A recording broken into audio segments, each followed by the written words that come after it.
საშიში მოვლენები თბილისის ერთ-ერთ ძალიან უცნაურ სახლში. კადრები, რომელსაც ახლა გიჩვენებთ, ერთი კონკრეტული სახლის და მისი უცნაური ბინადრის, ბარაბაშკას ამბავს მოგითხრობთ. ბარაბაშკა, რომელსაც განსაკუთრებული კონტაქტი ოჯახის ყველაზე პატარა წევრთან, ლიზიკოსთან აქვს და არც ოჯახის სხვა წევრებთან თაკილობს კომუნიკაციას.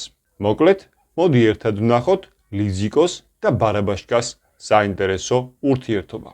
ეხლა როგორ ფიქრობთ თქვენ, აქ შეიძლება იყოს ის ბარაბაშკა? არის ხო? აქ არის ეხლა? კი არის.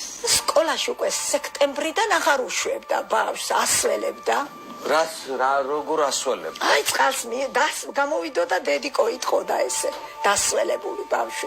ხევდა კიდეც შარვალს რაც უნდა ჩაეცვა, ან უმალავდა შკაფის. ხეზე გადაყრიდა, ესე კი აღარ უშვებდა და ეხლა ამ სექტემბრიდან გაბრაზდა ძა. რამე სახელი თუ დაარქვით? ეს ამდეს. ამან დაარქვა, დამიძახეო რადე ლუსია თუ ლუცია. ამას ეკონტაქტება იმ ხრივ რომ წერს. მე ვიცი რომ გიას მოწერს არ წავალ. აი აქაც წერია ეს ამოტრიფა და დაანებოს თავიო ესე იგი. შენ არ ქსიამოვნებს მამა რო სიგარეტს ეწევა? არ სიამ. არა. არც იმას არ სიამოვნებს, ხო? დედი გამოიხეხმა. ელაპარაკები ხოლმე? მე ისე არ ველაპარაკებ, უფრო წერს. დაუწერს რომ იყიდეთ მაროჟნი ასე ისე და მეოთხე წევრი. ეს ეხლა უდევს უდებთ ხო? ლუცის. ლუცი. და შეჭამს. შეხედავა გამქრალია. და არ გეშინია?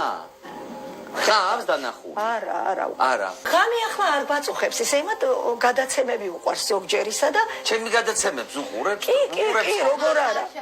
იმედ ისმეც არაფერს არ უყურებ. ბარაბაშკა უყურებს მარტო იმედს, დედა რაღავ. თუ შეიძლება აქ დაყენდეს სათვალთვალო კამერები, ამის შემდეგ თუ გამოჩნდება. თქვენ გინდათ რომ დაყენდეს? როგორ არ მინდა. შეიძლება 23-მდე რომ მოვიტყინოთ. 23 რა არის? იმიტომ რომ წავა. შეიძლება წავიდეს და თუ შეიძლება 23-მდე მოვიტყინოთ. არ გინდა რომ წავიდეს? არა, როგორ არ მინდა წავიდეს, უბრალოდ 23-მდე მოვიტყინოთ. თვითონ გეუბნება? წავა აღარ დაგჭირდება და თუ არ წავა მე როგორ გადავაყენო?